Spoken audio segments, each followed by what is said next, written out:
Can we just talk about the benefits of that program? So yeah, as the listener knows, I mean, this has been going on in the States for a century. 1031 exchange. You sell, you can defer your gains essentially as long as you reinvest into real estate, which is just a fantastic idea in Canada, because if we want more supply and this allows movements of property, it can be a second house as well, like a vacation cabin, something that you're going to pay gains on. You can roll that over into something else. So is this going to be kind of the next catalyst to actually put some more units on the market? It would be huge. Yeah. There are so many scenarios. I read an article, I don't know if it was in Business in Vancouver, where they have a case study of a business owner that owns an industrial site somewhere in the Fraser Valley. They want to sell the property because they want to expand their business. But if they sell the property, they're going to get hit with a massive capital gains, and the cost benefit, doesn't work out to sell the property. Yet they're struggling because they need to expand their business. At the same token, that land, the highest and best use is actually rental development.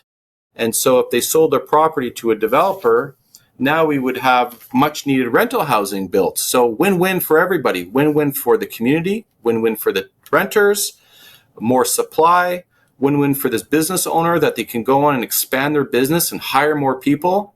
Yet the government's got their hand out. It doesn't make sense. So you've basically frozen the market. That's just one example. But I think to have a healthy, balanced market, we can't penalize people for continually risking their capital and trying to make a profit.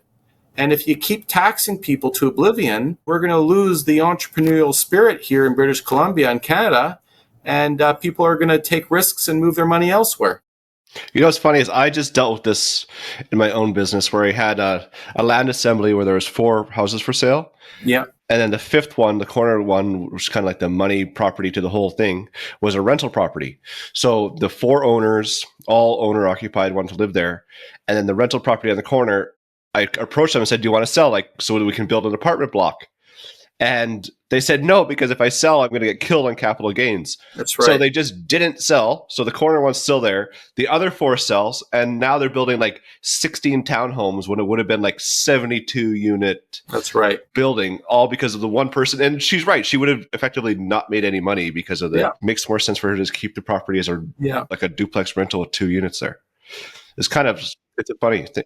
And it's not always on the big scale too, right? Like a lot of people think this legislation comes down and it's going to just support developers. But even if somebody has a small condo that they've been renting out for years and years and years, they're better off just to refi it and defer those gains and keep it as a rental. But what if a first-time home buyer wants to buy an affordable condo? Well, if they, remove this capital gain or do a rollover, that allows somebody to buy that as a home, a owner-occupied home. So yeah, huge opportunity with this. What's the argument against this? Because when I look at it, it's just positives across the board. Why would they not do this?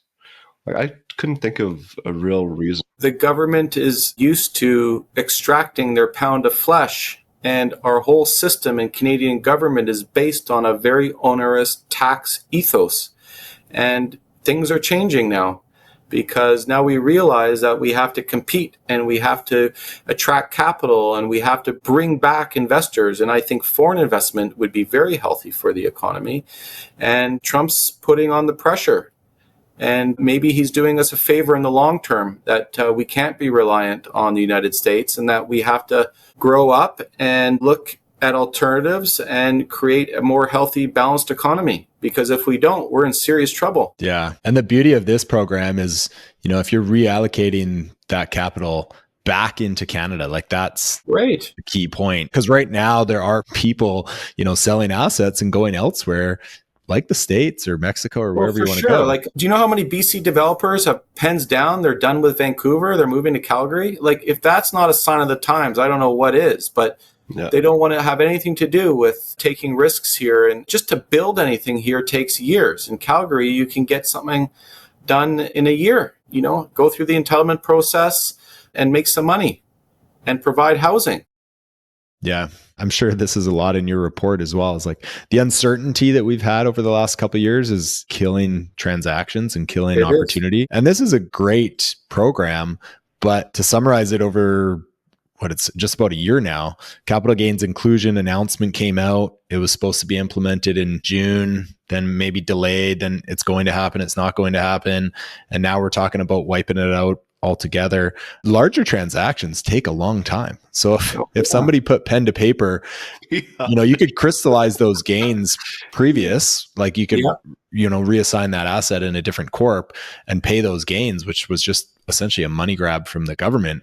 Yeah. But then it didn't happen. And then you still have that transaction that's going to play out to sell. What if you sell before, this program doesn't get, like, it's wild how much money is left on the table here. Like, absolutely. Yeah.